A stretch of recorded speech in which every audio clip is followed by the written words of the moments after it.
So it is my distinct honor and privilege to welcome you here this morning to this session on developing the leader within you. I'm excited that you've all chosen this breakout to be in, and you will not be disappointed. There's a lot of information in the program about my background, so I'm not going to bore you with the bio details because I'm more interested in the content. But I will, it's important for me to say that these 25 years that I've spent in sort of my career, mostly nonprofit, and for a large part capacity building of small to medium-sized nonprofits. What I know is that I've been in the trenches and I get where you're at. So it's a different world we live in nonprofits. We struggle with different things than other and for-profit companies.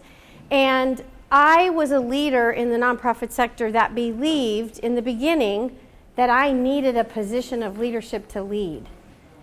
And because I wasn't a great follower, had authority issues, can any of you relate, right? And I really wanted to be a leader, I got positions of leadership, and then guess what? I had no idea what to do, right? I was not equipped. I was unprepared for that role. This is about further equipping you if you're already in a leadership role, or preparing you if you want to become a leader. Because it's really important that we do that. Every single one of us is born with the potential to be a great leader. I really believe that. But you have to work it, just like any other skill set. You have to study, you have to prepare, you have to equip yourself. And others can equip you. So that's what we're going to talk about this morning. And we're going to get started with talking about what leadership is. So I am a certified John Maxwell coach. I really love his work, and I find his work to be very relevant for us in the nonprofit sector. Everyone talks about it, few understand it, most people want it, and few achieve it. What is this intriguing subject we call leadership? For our purposes today, we're going to use John Maxwell's definition of leadership, which is leadership is influence. Nothing more, nothing less. If you ask 10 people to define leadership, you'll get what? 10 different answers, right? And I should have, in the beginning, said I love participation and I love questions. So feel free to have at it, okay? That's my style. Sociologists tell us that the average person, the average introverted person, will influence 10,000 people in her lifetime. That's a huge amount of influence, and that's for somebody who's introverted. Each of us is both being influenced and influencing, which means that we're leading and we're following in different compartments in our life. So if I think about my family life, my husband is a gardener. He's a leader in the gardening. Because I don't have a whole lot of interest other than picking the nice, beautiful, ripe tomatoes, which I love to eat. But he loves the science and the art of gardening. So he leads in that arena, right? He decides what to buy for it. He works it. He knows it. And I stand back and support. But when it comes to taking trips, I lead. I know what to pack. I get the travel arrangements. So, you think about places in your life, at work or at home or in your community. Sometimes you're leading and sometimes you're following. And we're here today to learn how to be better leaders. So I want to share with you a leadership proverb that says, "He who thinketh he leadeth, and have no one following him, is only taking a walk." That's a good one, right? And I say a long walk, because if you're by yourself, it's not much fun. What is leadership? So remove, and this is from James George, from Par Training Corporation. Remove for a moment the moral issues behind it. There is only one definition for leadership. Leadership is the ability to obtain followers. Hitler was a leader, and so was Jim Jones.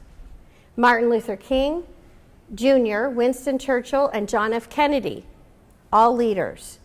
While their value system and their management style and abilities were very different, each had followers.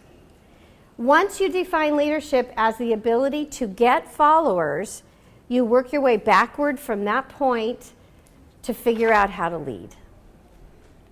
So let's work our way backward from that point. In this session, we're going to cover 5 key elements, principles, if you will, that I think are extremely important to our ability to be a good leader. Managing our priorities, integrity, creating positive change, problem solving, and attitude. I've provided you with a packet of handouts, and I will refer to them when we're in them, okay?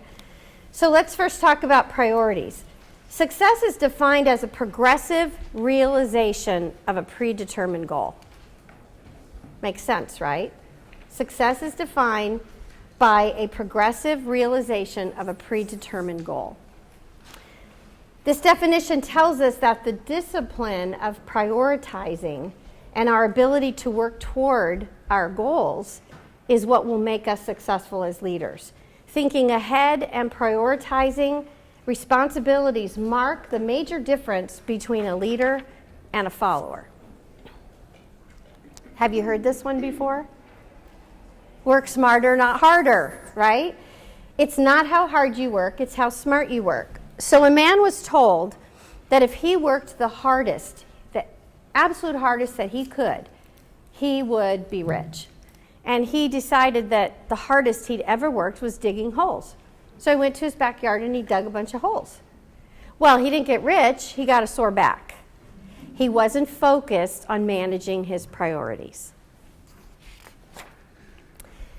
The other piece to this whole idea of working on our leadership skills and priorities has to do with organization. So the ability to juggle 3 or 4 high priority projects successfully is a must-do for every single one of us. A life in which everything goes, ultimately nothing goes, right? We've all heard that. If everything is important, then nothing is important. So we have to find a way, a systematic way of managing our priorities. There are so many ways to do it, right? And I've tried them all. You have to find one that works for you.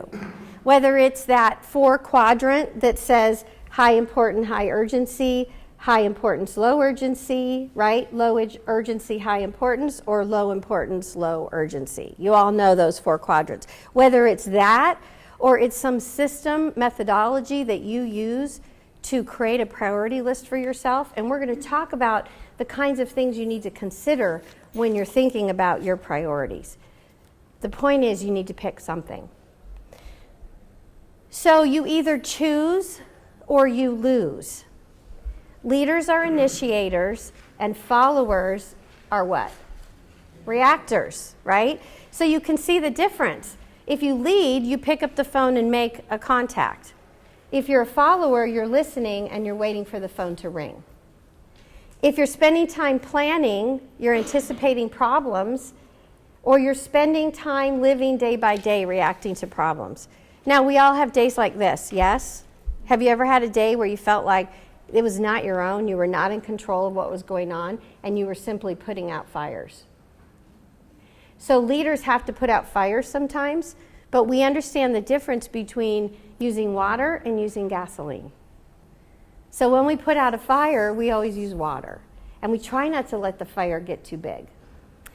Investing time with people or spending time with people. Now, I had to think about this one because in my leadership experience, I had a lot of appointments on my calendar, but they were always driven by somebody else.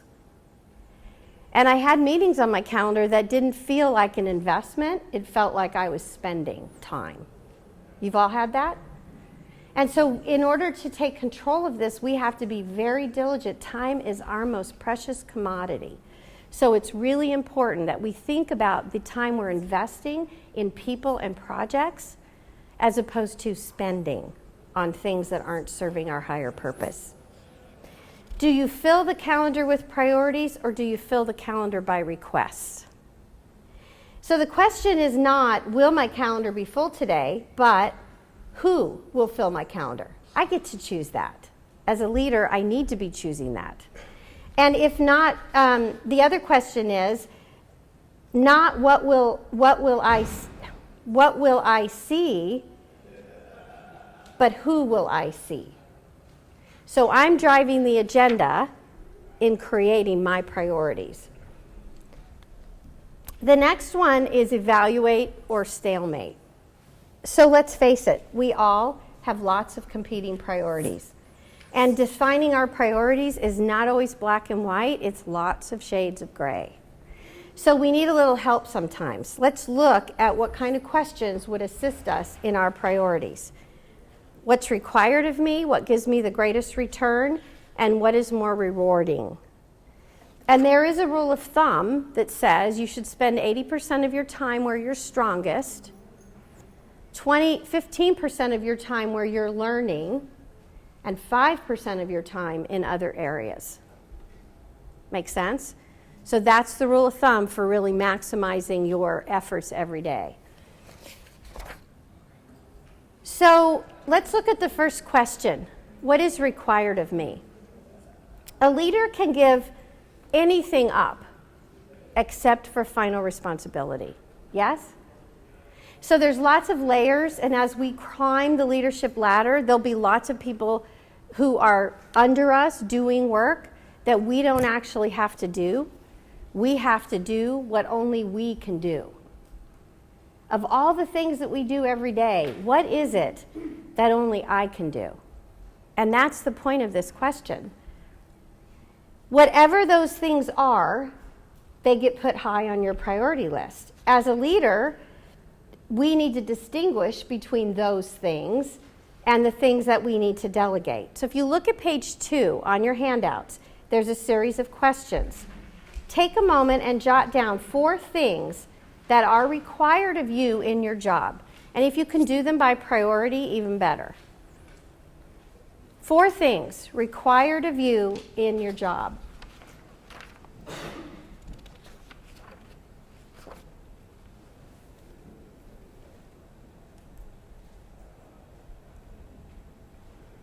Is this hard? Shaking your head.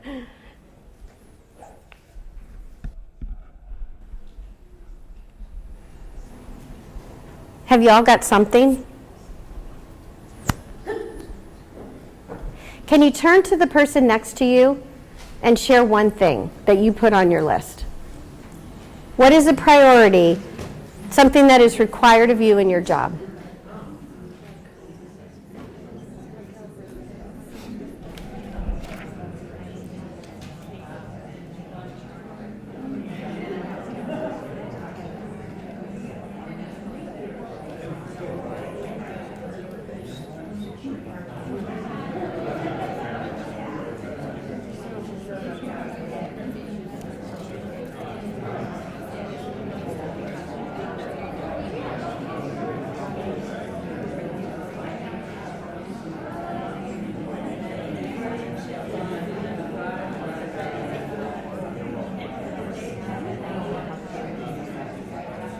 So we've established what's required.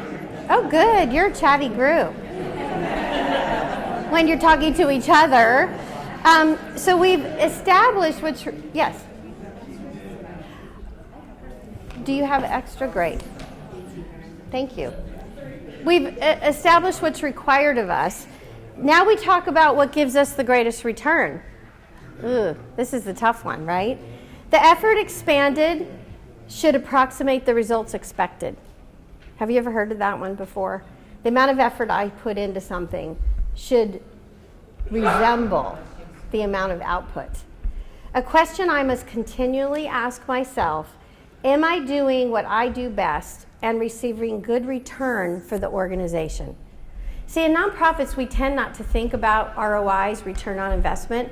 Our return on investment, though, has to do with our time and the time of every single person that works at your agency. That's what we are investing in as people. That's who does the work. I need to be certain that my efforts are being applied in the right areas. So there's 3 common issues that happen in organizations. One is abuse. There are too few people doing too much. We never have that problem, do we? Disuse. Too many employees are doing too little. Or misuse. Too many employees are doing the wrong things. If you go back to your handout, the second question, what gives you the greatest return in terms of the things that you do in your work? Write down 4 things.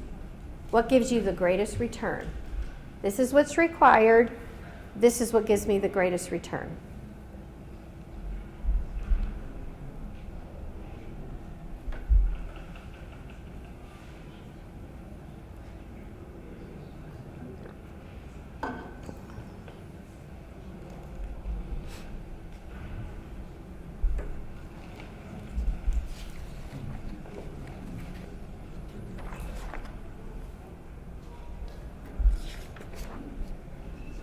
So I want to share with you a story. In one of my senior leadership, executive leadership positions, I was working in a chemical company. It produced environmentally safe chemicals. We were very mission driven, although we were for profit. It was a great experience for me. And I managed a unit that drove quite a bit of revenue within that company. And what I found is that what I'm really good at is getting people mobilized to be doing the right things, driving revenue. What leverages me is my ability to create change, to disrupt status quo. But it's messy, right? It's not fun sometimes. There's people drama that goes along with it. I'm pushing people in ways they don't want to be pushed. And so I got into this habit of working on spreadsheets. Excel spreadsheets, which were reporting past sales. So it was great information in terms of trends after the fact. It was important, but not something I should have been doing. Now, in my defense, I started it at a time when I didn't think I had anybody who could do it for me, but I spent a lot longer doing it than I should have because it was nice and neat. Everything added up in the columns. And if I had a bad formula, the computer told me, right? So I didn't have to, it wasn't messy work. It was actually quite fun. And so I could spend 2 hours in my office working on spreadsheets. And I really had to redirect myself. Because see, sometimes when we do what's comfortable, that's not necessarily where we're best leveraged. So in order to move from that place, we have to be willing to move out of our comfort zone. What am I really good at, and where do I need to be spending my time? And because we're so busy doing, sometimes this becomes easy to have happen. And then you've got a really important leader who's critical to casting the vision, to managing employees, to inspiring employees. And they're stuck in their office with their door closed doing work all day. Yes? That is not an effective use of a leader. So we have to be really careful about where we're putting our priorities and where we get the most return from our skill set. Make sense? Any questions so far?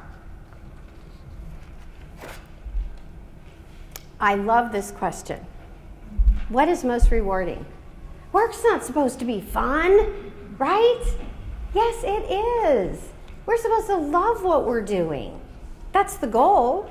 So we get to think about what is it that we do that's actually most rewarding? What are the pieces of my job that I love doing, that give meaning to my life? What are they? Andy Granatelli, who was the CEO of STP Motor Oil Company, do you remember when STP was, I don't think it's still around, but when it was, he said, when you're making a success of something, it's not work, it's a way of life. You enjoy yourself because you are making your contribution to the world. That's what this question is about. What gets me up every morning? Because there may be lots of things that you have to face that make you pull the covers over your head, but there should always be something that motivates you to get going in the morning. What is it? What part of your job is most rewarding? And go back to your handout and write that answer down at the bottom of the sheet. What is it? What pieces of your job are most rewarding?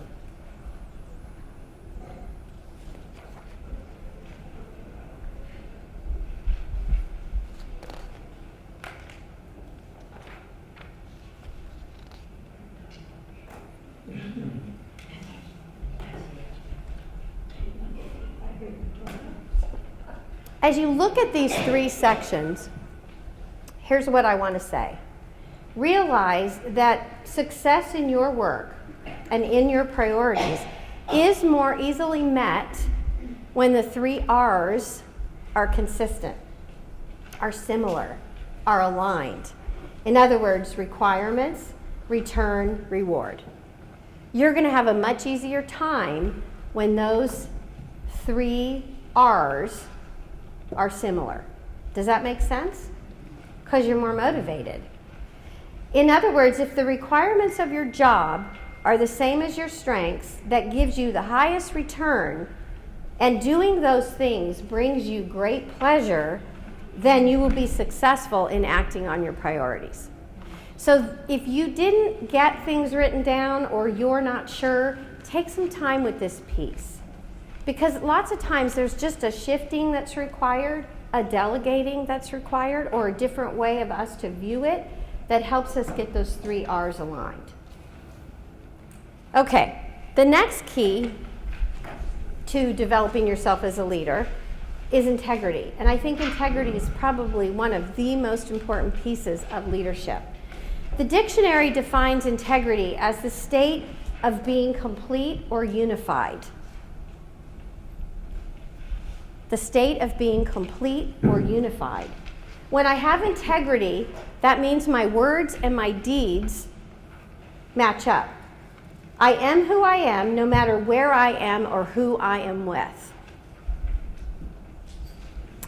There was a young man who was filling out a job application, and he read the question, "Have you ever been arrested?" And he wrote no on it. The next question was a follow-up to the first, but he didn't really get that. And the question said, why? So, not realizing it was a follow-up to part one, and being honest, the rather naive applicant wrote, "I guess it's because I never got caught." Integrity. So I want to read to you from, here it is. Developing the Leader Within You. And because I can't say it as well as John Maxwell says it, a person with integrity does not have divided loyalties. That's duplicity. Nor is he or she merely pretending. That's hypocrisy. People with integrity are whole people. They can be identified by their single-mindedness. People with integrity have nothing to hide and nothing to fear. A person of integrity is one who has established a system of values against which all life is judged. I love this sentence. Integrity welds what you say, think, and do into the whole person, so that permission is never granted for one of those to be out of sync. The first key to greatness, Socrates reminds us, is to be in reality what we appear to be. Too often we try to be human doing before we have become a human being. To earn trust, a leader has to be authentic. For that to happen, one must come across as a good musical composition does. The words and the music must match. Now, that is not to say that we all do this perfectly every moment of every day. But because circumstances happen, and when we're not real strong in our convictions and not real aligned in our values, we sometimes go off course. The point of this is that if we really want people to follow us and we want to have influence, integrity is a must. Integrity builds trust. Integrity creates followers. And this piece is about creating awareness for you. This isn't about saying you're right or wrong. It's about giving you some awareness around where your integrity is, with some specific questions that would be on page 3 of your handout. So you'll see at the top, I have questions to ponder. In your reflection and quiet time, this would be a good thing for you to ask yourself. And if you look at the list and you say, I'm a little rough on this one, then that's a really great place to start. How well do I treat people from whom I gain nothing?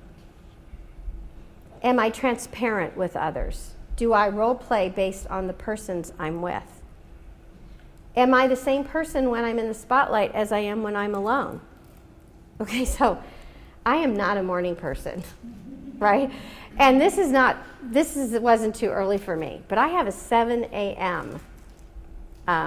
Breakfast meeting every Tuesday morning. And I have to say, I am much nicer at that meeting than I am at home. So you see what I mean, right? If I value those people that were virtually strangers to me enough to show up with my whole self and be pleasant, what is it that keeps me from doing that at home? I mean, I'm not awful, but I need to be left alone.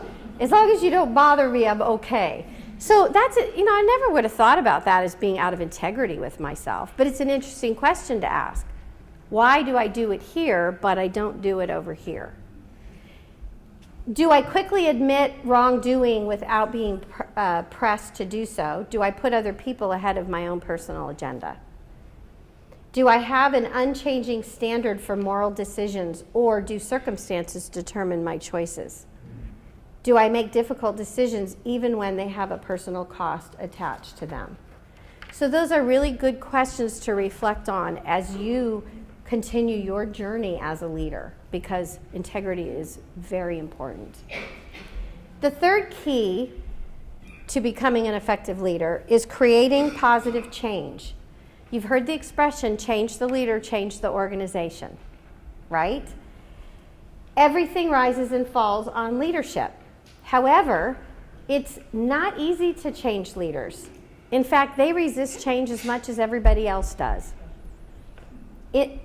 The result, unchanged leaders equals unchanged organizations. People do what they see. So the first order of things to be changed is me, the leader. In order for me to be a change agent within my organization, I have to be willing to be changed. I have to be willing to create awareness around places that I maybe am not my most effective. I have to be willing to hold up that mirror when I'm having a difficult relationship and say, what is it that I'm bringing to this experience? Because there is always something. That's what change means. We change slowly, but we have to be intentional about it. We have to really pay attention. We have to be really comfortable with critical self-awareness. So this is an important part. In order for us to be a change agent within our organizations, we have to first be willing to be changed. And if you want to continue leading, then you have to grow, learn, attend workshops like this, read books, right? Constantly fill yourself with new information. And not just for the sake of information, for the sake of evolving. Okay, so consider these 3 questions. How have you changed lately? In the last week, in the last month, in the last year? Have you changed something? And turn to somebody you haven't yet partnered with and share one thing. Come on, you guys. This is part of the learning process.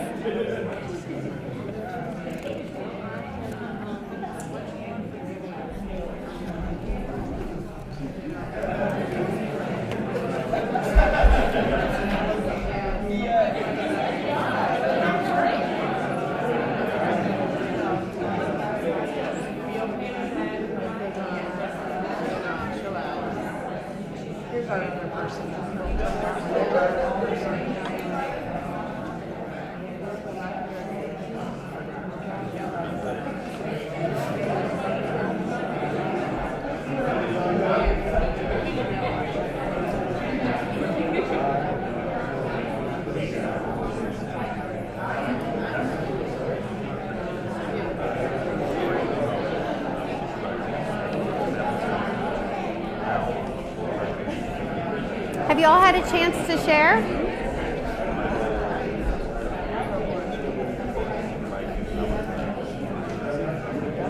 Sometimes change for us is big, right?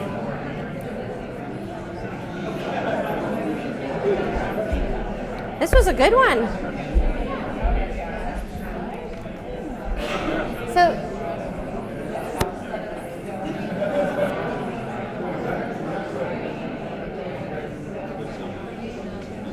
sometimes change is big, yes? How many of you had thought of big changes that you made? Big changes. And sometimes change is little, right? It's incremental. I made a commitment to go to the gym. That's a change. Something I've made a commitment to do, or eat healthy, or whatever it is. When I moved from working full-time to being a consultant, creating my own business, oh my gosh.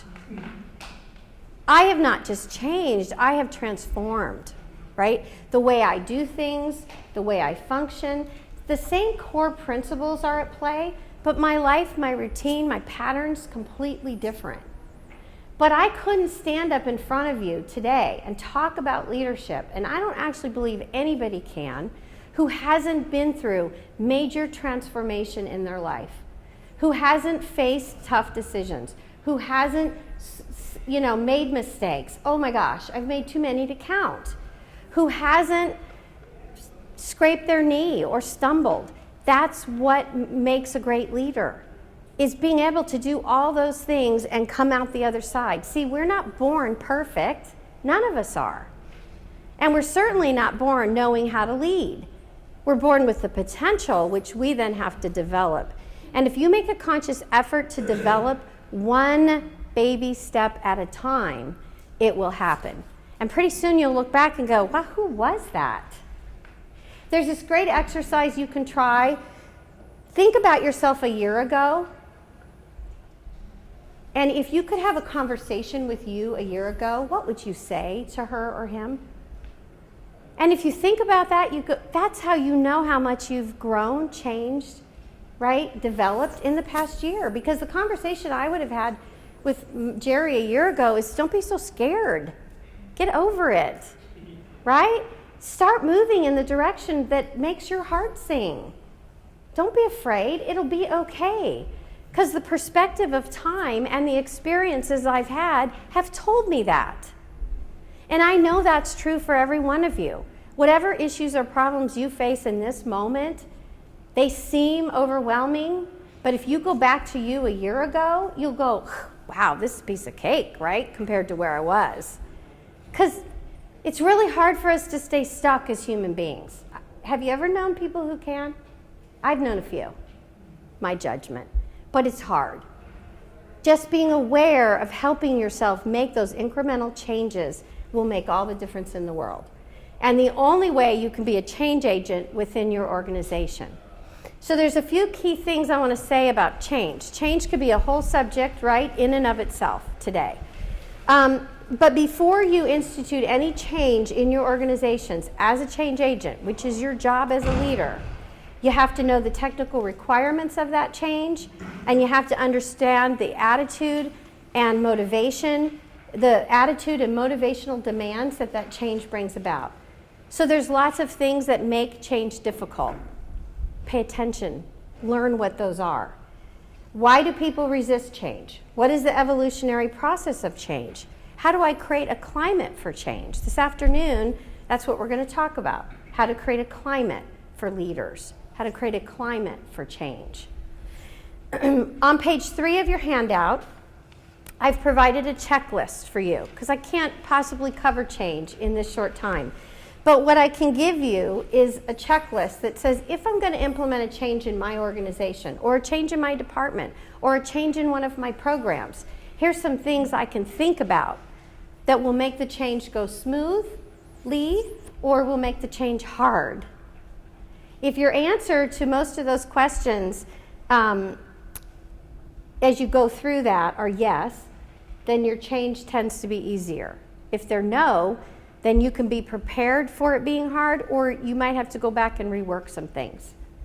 It's helpful to remember that change can be seen as either revolutionary, right, meaning completely different from what was before, or it can be evolutionary, slight tweaks and changes to what we were doing before. And which do you think is the easiest? All right. So to the extent that we can create evolutionary change, better, easier? Sometimes we can't. Sometimes we got to throw the whole thing up in the air and start over. And that's okay, but we need to have an awareness about moving through that process in a healthy way for everybody. The fourth key to developing yourself as a leader is problem solving. So problems continually occur, yes? If you don't have problems, I can give you some of mine. Do we all have problems?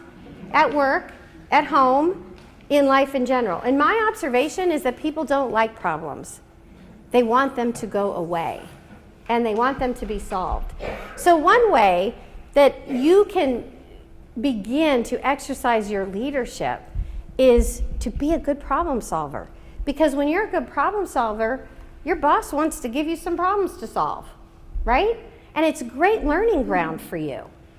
So if you become a good problem solver and get really good at this, and the two main components are having the right attitude and having a good action plan, then under good leadership, which you can provide, it keeps the problems from reaching this gigantic proportion, and your value to the organization increases. So let's look at right attitude when it comes to solving problems. The subject of attitude is so important that it's actually our final key.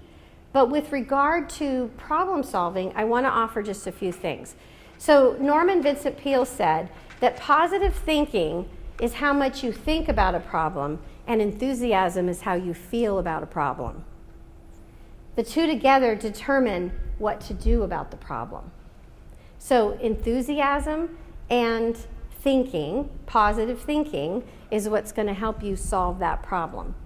If we do anything for people in our leadership role, it would be important to help them change their perspective on problems, not their problems. We can't change their problems. We can't solve everybody's problems, but we can help people around us, whether you have direct reports or you have colleagues beside you, you can help people change their perspective on problems.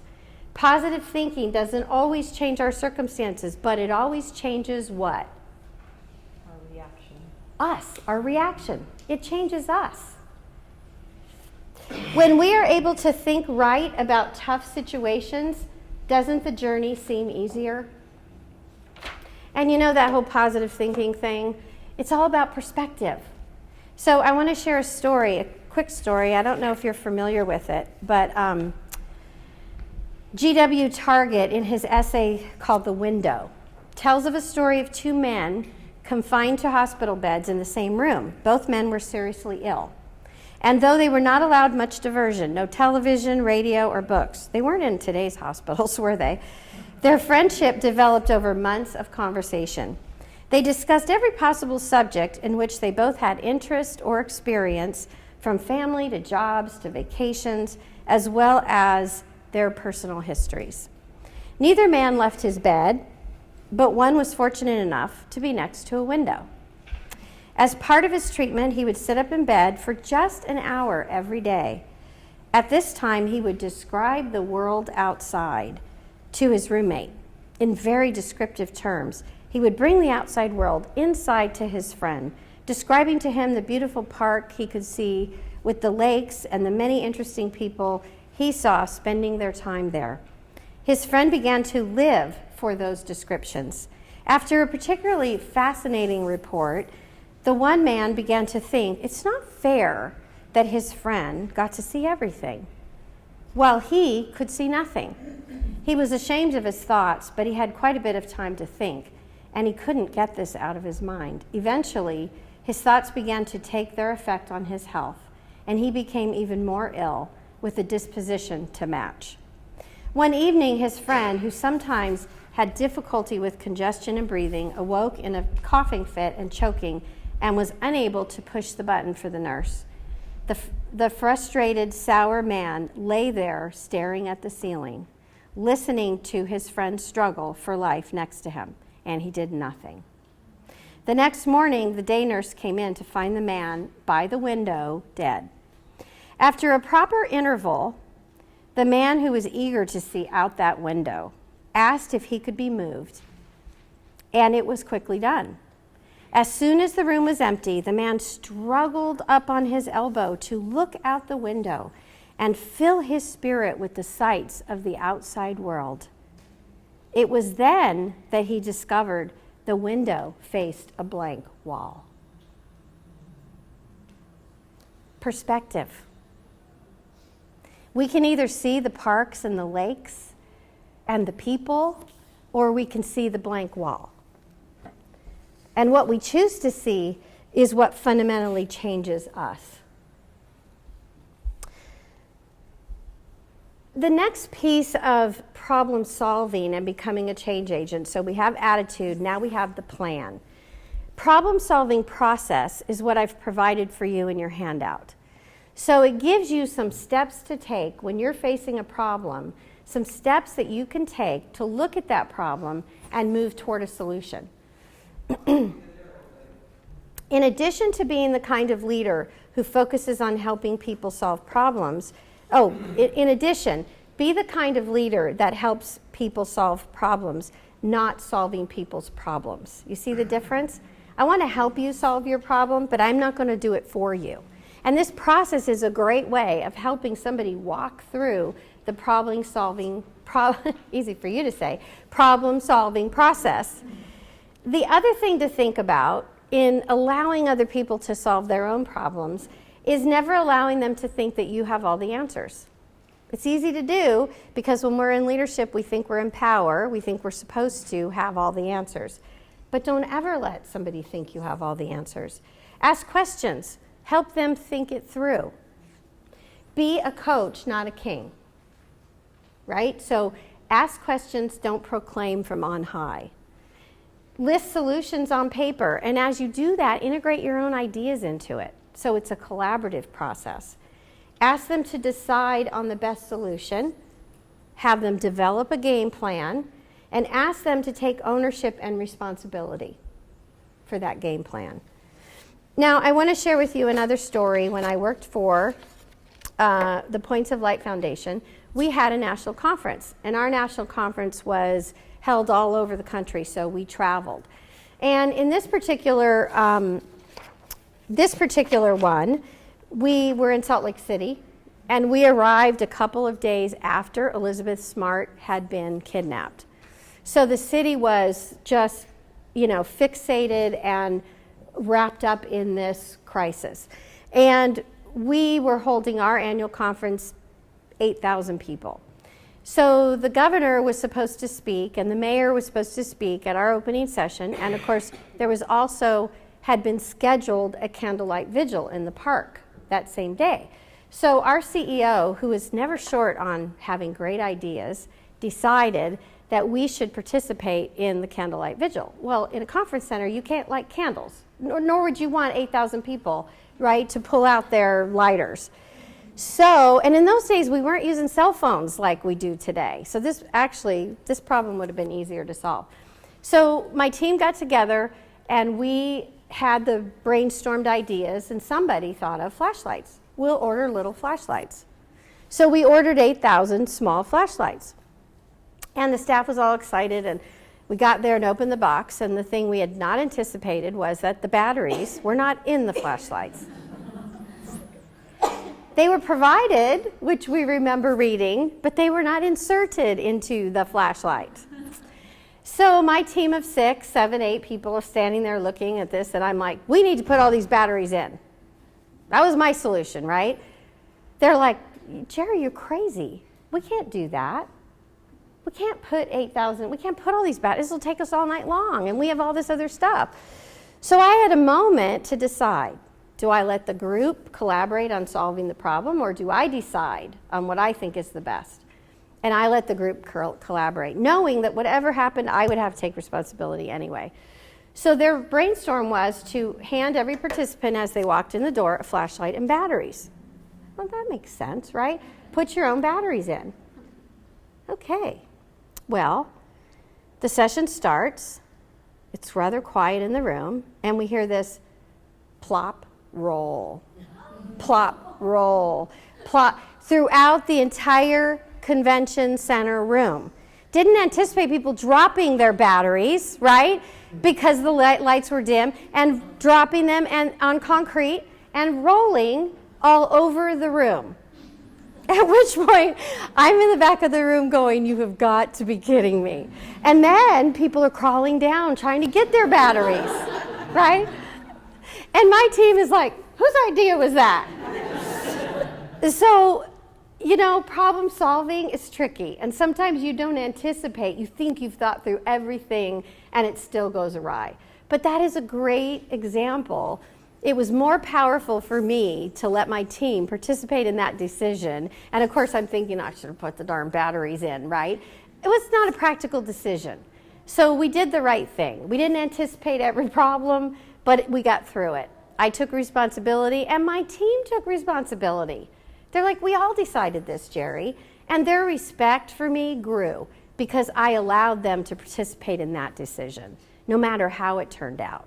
And it didn't change my style. You know, so there are some leaders that have a bad experience like that, and they go, well, we're never doing that group decision making again. But that's not the case, because that's how people learn. You're modeling. Okay, so let's talk about the fifth key, attitude. Would you take a moment and write somewhere on your paper somebody who you greatly admire? And what is it that you admire about them? And you're not going to have to share this with somebody, so don't get worried. Okay, what is it that who do you admire and what do you admire about them?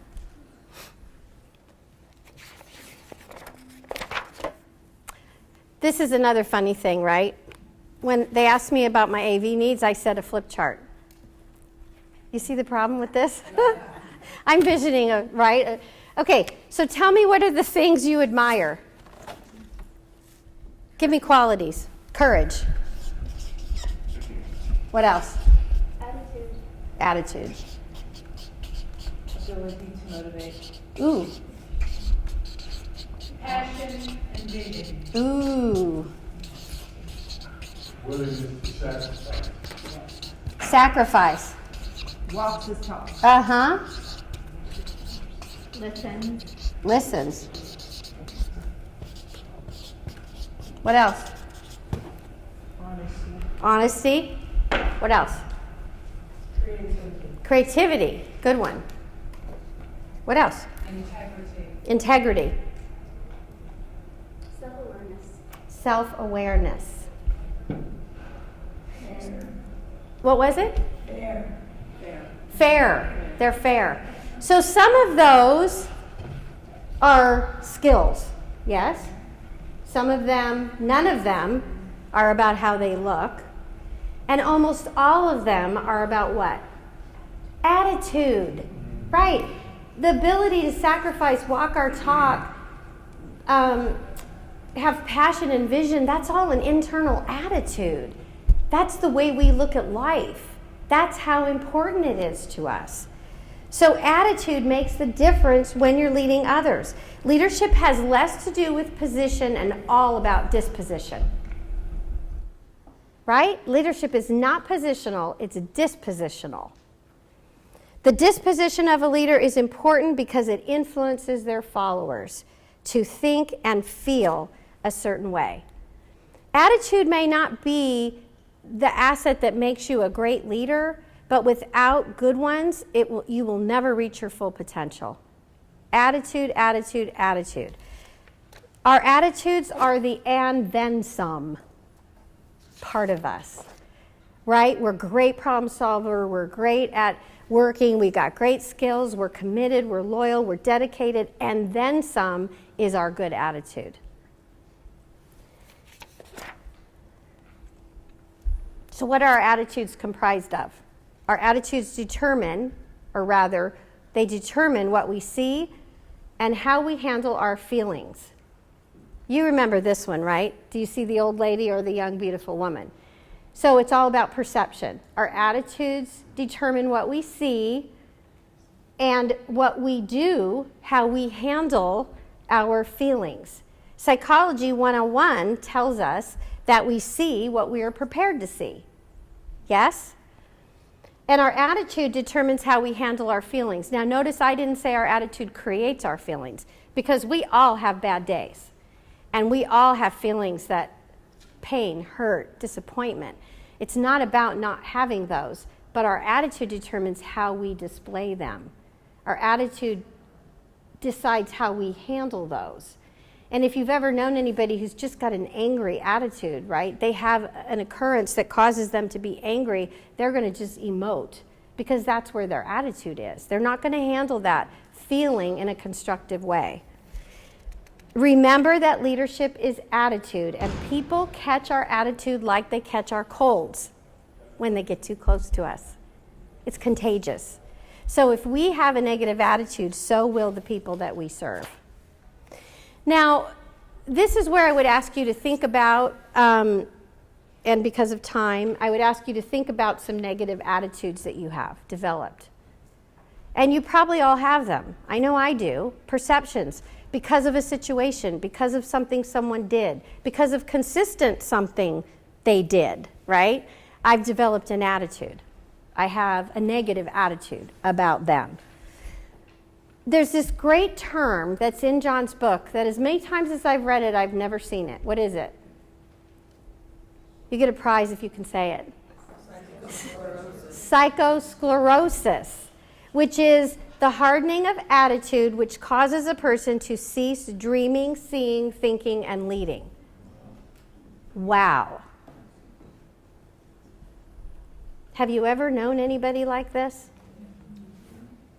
Their attitude is so hardened and so fixed and probably negative that they don't see any way out. They have no passion, no drive, no ability to influence others in a constructive way. So as I thought about this, I thought, well, if psychosclerosis happens over time and a continual way in which we create our attitudes, then it can also be disrupted. So I'm always looking for the way out, right? If I have a hardened attitude about something, I want to know how to fix it. So there are some things that we can disrupt when we have an attitude that's not great about something to help us change our attitude. Number one is we focus on the future. So focus on the future rather than the past. Instead of worrying about who did what, to whom, who is to blame, focus on where you want to be and where you want to go, the future. What is the future state I desire to claim for myself? That disrupts that pattern of thinking. Focus on a solution. I know this seems pretty intuitive, but do you know how many times we don't disrupt this pattern? Have you experienced that? I know this stuff. I have somebody recently that I sent a proposal to, and we've been back and forth on the dollars, and I want to do the work. My attitude has shifted about her. I loved her a month ago, right? But now I'm like, she's taking advantage. I've got this story I'm telling myself, and it has nothing to do with reality. It's how I look at it. So we have to continually disrupt these patterns. So focusing on the solution means I'm going to stop doing this circular conversation in my head about what's wrong and why it's wrong. And I'm going to start moving on, what do I want? What is the solution to this thing that I'm stuck in? The instant you begin to think in terms of solutions, you become a positive and constructive human being. But while you're focused on the problem, you're not moving forward. Make sense? Is this helpful? Okay, look for good. And I know everybody says there's good in everything. I really mean there is. It may not seem like it, and sometimes we have to look really hard for it, but what is the gift that's hidden inside? And you know what? The bigger the problem, the bigger the gift. That's how it's worked in my life. So I have a positive attitude. I look for gifts. So when I do that, I move through things so much easier. And I create what I want. The next one is the valuable lesson, which is closely related to looking for the gift. But there is something, there is a lesson in everything for us to learn. There's something about this situation that contains a gem that's going to help us. Remember in the beginning I said, leaders grow, develop, work towards, improve themselves. Well, problems are the creator of our evolution. Because if everything worked our way, we would keep doing things the same way we've always done it. But when we face a problem and we come up with a new solution, we evolve. And the thinking that created that problem in the first place changes. Right? That's the beauty of it. I don't want to be dealing with the same problems I dealt with 10 years ago. Good grief. I want to get past that. And if I see repeated patterns, then I really have to dig in because sometimes we get stuck.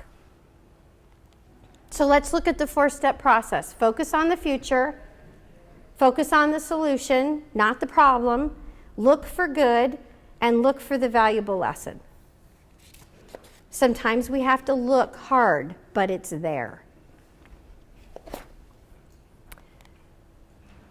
So this is where we started. The keys to developing yourself as a leader. Priorities, integrity, creating positive change, problem-solving attitude. Ultimately, the ability to be a great leader lies within every single one of you. I see it. But it takes work. It takes development, learning, awareness, all driven by the underlying belief in yourself that you can be a good leader. And that helps you because your goal is to add value to the people that you serve with and the organizations that you serve. Our goal to be in leadership doesn't need to be ego-driven, it's mission-driven. The better leader I am, the better my organization performs. These key areas that we've explored this morning are a great way to start. Leadership is an inside job. It's not born out of what you do, it's born out of who you are. The world needs leaders who use their influence at the right time for the right reason, who take a little greater share of the blame and a little smaller share of the credit, who add value to the people and organizations they lead, and who work for the benefit of others and not for personal gain. The world needs you, every single one of you. Can you feel that?